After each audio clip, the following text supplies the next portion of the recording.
riots were absolutely deplorable and violent. We all agree on that.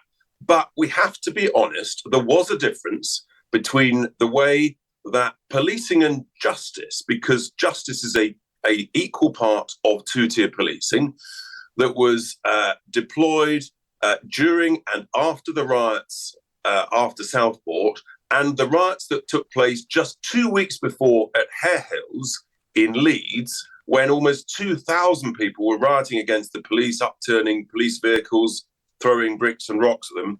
And with almost 2,000 people, yet only 19 people were charged and only 8 people have been jailed. So there is two-tier justice, there is two-tier policing. I know that upsets people in the establishment and the Home Affairs Selects Committee, but that is, I think if you ask tens of millions of people, that will be their view. With regard to actually... I haven't got that many listeners, but I've got a few, and I'll find out when I finish talking with you. Go on, Mr. Tice. But with regard to the information vacuum, I asked the Prime Minister in Prime Minister's Question Time some months ago about this very point, because the terrorism czar Jonathan Hall case, he recommended that more information should be put out earlier to prevent misinformation. What really concerns, I think, many, many people is that Merseyside police said immediately this was not terror-related. And they stuck to that line for many months, despite the fact that they knew, and the CPS knew, and the Home Office knew, and I think the Home Secretary and the Prime Minister knew, within a matter of hours of that horrific murder, that there was ricin and an Al-Qaeda terrorist manual and probably various other things in the bedroom of that monster. So there are serious questions to ask why they made the decision not to conclude that this was not terror-related, and why they made the decision not to give us more information. Before I let you go, I note, to explain to the listeners, I've got a video link to you now. You have a badge on your lapel that says "Save Our Steel." I've seen you quoted in one of the newspapers this morning. I wonder if I could just get a word from you on the race against time as is being characterised as try and save 2,700 jobs in Scunthorpe. Mr. Tice. I was at the blast furnace Queen Anne last Tuesday. I said with Nigel Farage there are 3 days left to save British steel and those blast furnaces, and I said at the weekend, the Secretary of State should show some cojones and nationalise it immediately. Invest long-term, procure long-term, the input costs and the... Why would you nationalise a failing industry, Mr. Tice? I read that it's too expensive to make steel in this country compared with Germany. Because it's not a failing industry.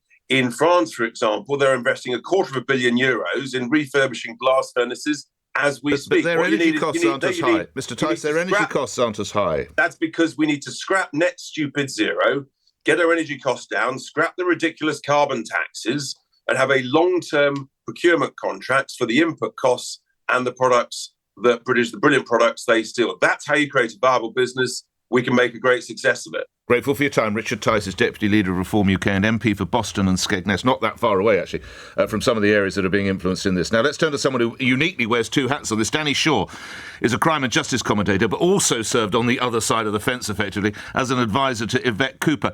We've heard that people need to learn and there must be a review. You're a journo. You know that there's a clamour for information.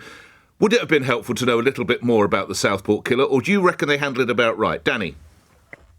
Good morning, Nick. I mean, I think the overall handling by the police of the riots was pretty good.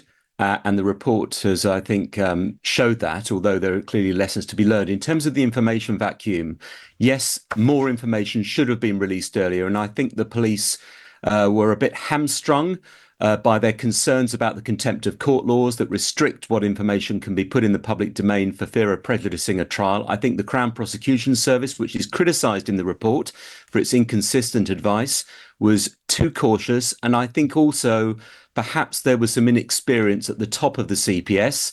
Hadn't been that long before a new DPP, a new Director of Public Prosecutions, had been in place. And I think that may have played a part.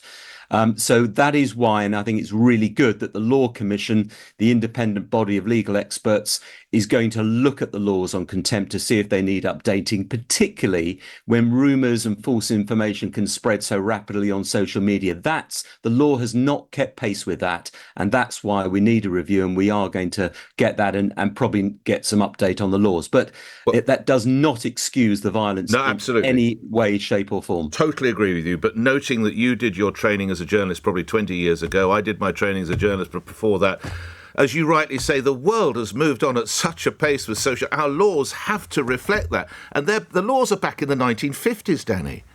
Yeah, the laws are old. And also there's a protocol between the Crown Prosecution Service and the media and the police, and that also needs to be updated. I think it's 10, 15 years before that was drawn up as well. And also it does need strong leadership at the beginning when these events are getting out of control.